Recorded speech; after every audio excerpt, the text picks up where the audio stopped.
unwavering support of me and the Kentucky football program. I want to thank my wife, Dr. Leslie Phillips. She has a PhD, but many of you seen her at our Halloween games dressed up as a cat and leading the Wildcat Walk with a bullhorn in hand. I also have family and friends, family here from Franklin. I have my wife's family from here in Lexington.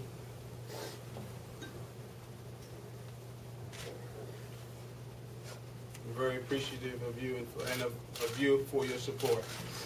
And moving forward, I'm making a call to service for all those involved in this program, directly and indirectly. We will begin what I'm calling Operation Win. This means continuing to strive for excellence in every possible area related to Kentucky football program. This is not about Joker Phillips. This is about we. There are many parts to a successful program, and my job will be to evaluate where we can turn it up a notch. I feel the support from the fan base is strong.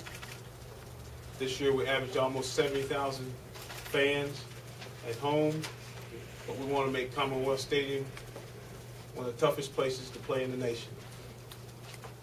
We had almost 40,000 people in Nashville a couple weeks ago padded up to fight the cold. And I never underestimate, I don't want you to ever underestimate how strong it is for our players to walk through a Wildcat Walk and feel the positive energy that you fans give to them. Which brings me to the players. Make no mistake about it, the key is recruiting. It will be my top priority in the first month to recruit. We will continue to develop the players we're working with. We recruit hard to get players in here that can play for us now. We want to recruit the best players we can sign out of the state of Kentucky, nationally, and in this region. As we look forward, as we look to the future of the Wildcat football program today, I want to continue to see the program grow and develop into one of the top programs in the SEC and nationally. And I'm excited about what we can accomplish here in 2010, and let's begin what I'm saying, Operation Win. Any questions? No? Good. Let's go together. This was easy, bro. This was easy. You learned your, would you talk about your philosophy about what you'd like to see this team do in 2010? Well, no question we would like to win the SEC. You know, that is no question about that. You know, we have been in the race. We've just talked about that.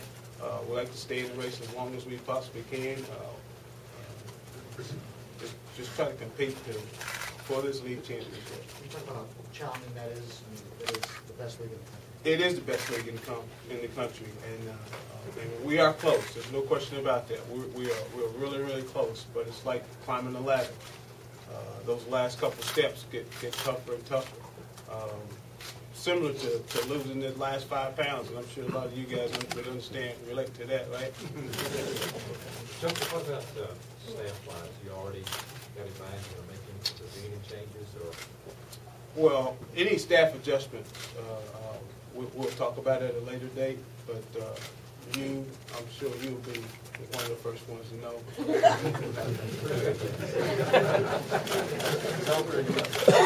What have you learned from those you've been under along the way, maybe more particularly this guy? What is it that you've learned either on the field or out?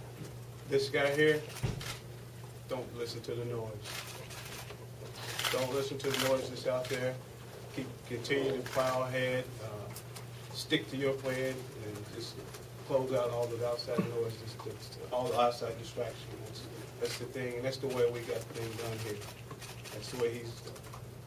I didn't know Rich until '98, but knowing him now, I know it's how he's always done it. I would think that's how he's always done it. Don't listen to the noise, and the noise has gotten louder nowadays. He mentioned that the other day. It has definitely gotten louder, but the things that I admired about him is at a time when we had a lot of young coaches, and not me included, on our staff, might have taken a different direction in the first 2 or 3 years. Rich stayed the course. He didn't listen to the noise, didn't listen to us young coaches that thought we knew everything, and he just stayed the course of the plan, and we made the turn. Joker, you mentioned recruiting. I know you've been active in that since you've come back. As a head coach, how will that change, and will that place more of an emphasis on your staff, getting out there? Or are you still trying to do as much as you can? Well, obviously, I won't be able to get out on the road in the month of May and see the kids as often as I have seen them in the past. But I will get in homes. I will make phone calls. Still make phone calls to coaches similar to what Rich did. Nothing will change there. We'll still be as aggressive as we have been. In some areas we might change some areas, and we might get a little bit more aggressive in some other areas regionally. And that's based on my contacts. I think I need to be as aggressive as I can in the areas of people that I have contacts in. Joe, you said once, well, segueing off what you're talking about, listening to the noise, you once said in an interview session with some of us media that you got tons of emails every day about how to run your plays, what plays you want to run, and all that. That's the noise. Noise doesn't have to be vocally. And you said, your response to that was meet you at the office at 5 o'clock in the morning, and maybe we can talk about that. Right. Is that still all true? No, it's probably going to be 4 o'clock. When you talk about the team you inherit on the field, you've got some assets and some history that made this year alone. The kind of history we still have to make ahead of you. Well, offensively, we lose 4 guys up front. But the thing about the guys up front, we had a chance to play a lot of guys up front. Warford got to play a lot at the right guard. We rotated Hines to both positions. Doom was a rotating guy with Jeffries. Matt Smith got to play a lot in the first game with us not having George Gonzalez. So I think we'll be okay up front. The wide receiver position, we return everybody at the wide receiver position. We lose Alfonso as the only back, but we have 3 really talented backs that we signed in this past class, and we got Derek Klopp back. We lose our fullback, which will be one of the hardest guys we've ever had to replace here in Kentucky football. He's if you're ever looking for a fullback, John Connor is the guy. So anytime you guys call me about players and he's a fullback, make sure he's exactly like John Connor. That's the guy we are looking for.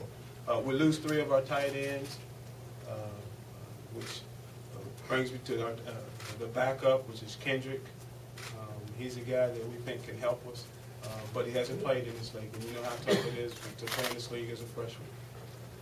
And then at the quarterback position, we feel that we are as talented as we've ever been here at that position. It's a deep position. It will be a very competitive position for us in the spring. On defense, we lose Corey Peters, who's probably playing as good as anybody in the league late in the year. We lose 2 of the linebackers that have had phenomenal years for us, but we feel like we had some guys that we were able to redshirt, Quay Huzzy being one of those guys that can step in and help us, and that was going to play a lot this year until he got injured. Will Johnson is a good football player for us, but we feel like we got enough guys there that we can have a good unit at that position. The concerns are probably at corner. We lose one of the best that's ever been here, Javard Lindley.